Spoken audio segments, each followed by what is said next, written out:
Halo guys, bersama kami kelompok 8 perilaku keorganisasian. Pada hari ini kami akan melakukan wawancara dengan salah satu ormawa di Universitas Palangkaraya. Selamat menyaksikan.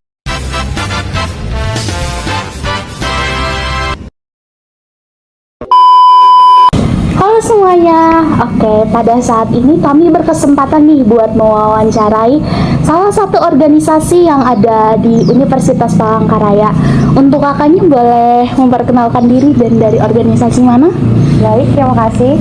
Perkenalkan, nama saya Hikmah Nurul Husna. Saya Ketua Umum dari organisasi KSR PMI Unit Universitas Palangkaraya tahun 2026. Nah, jadi di sini kami mau nanya-nanya nih Kak tentang KSR. Jadi yang pertama mungkin tentang bagaimana pembagian tugas dan cara anggota bekerja dalam organisasi ini.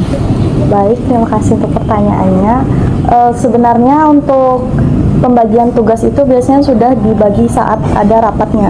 Jadi sudah ditentukan bagian mana, dan dalam organisasi kan berbeda-beda. Tapi kalau di KSR tersendiri ada namanya pengurus. Nah, pengurus ini nanti ada per bidangnya. Jadi antara di bidang-bidang itu sudah dikasih tahu apa aja yang harus mereka kerjakan dan tupoksi apa aja yang mereka diberikan gitu. Oke. Nah, jadi Kak, kan di organisasi ini tentunya ada tantangannya ya Kak? Ya. Nah, apa kendala terbesar yang sering dihadapi? Untuk tantangan sendiri pasti banyak. Yang paling besar itu mungkin saat untuk mengurus izin kegiatan, itu juga masuk tantangan besar dalam organisasi karena banyak surat menyurat yang perlu disiapkan. Terus juga selanjutnya itu mungkin lebih ke internal, misalnya kayak permasalahan konflik antara anggota lain, terus juga mungkin kurangnya komunikasi, biasanya seperti itu. Lalu ke pertanyaan kedua, apakah ada konflik antar anggota dan bagaimana sih cara untuk menyelesaikan konflik tersebut? Kalau untuk konflik sendiri itu sudah jadi terbiasa di organisasi karena dimanapun pasti ada terjadinya konflik antara anggota. Jadi untuk mengatasinya sebagai ketua sendiri itu pasti ujung-ujungnya harus dalam komunikasi, entah itu bertanya tapi nggak langsung diumum gitu. Jadi dibawa dulu masalahnya apa, ditanyakan baik-baik, baru bisa kita cari untuk penyelesaian masalahnya begitu. Oke, baik Kak. Selanjutnya pertanyaan selanjutnya, bagaimana efektivitas kepemimpinan dan komunikasi dalam organisasi? Untuk efektivitas kepemimpinan dan komunikasi itu harus sangat penting, dan itu tergantung dari ketuanya bagaimana mengkoordinasi antara anggotanya.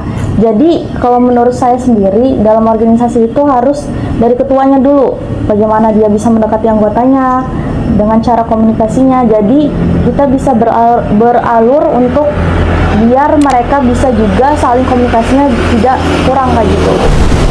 Oke, baik Kak. Ini pertanyaan terakhir nih.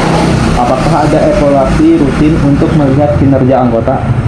Baik, untuk evaluasi itu sendiri itu ada evaluasi dari pengurusnya dan juga kegiatannya. Nah, untuk di pengurus sendiri itu ada pas waktu 6 bulan program kerja yang telah dilaksanakan, itu nanti akan dirapatkan dan disampaikan dari pengurus sendiri apa aja hambatannya dan kekurangan dari melaksanakan kegiatan itu apa aja.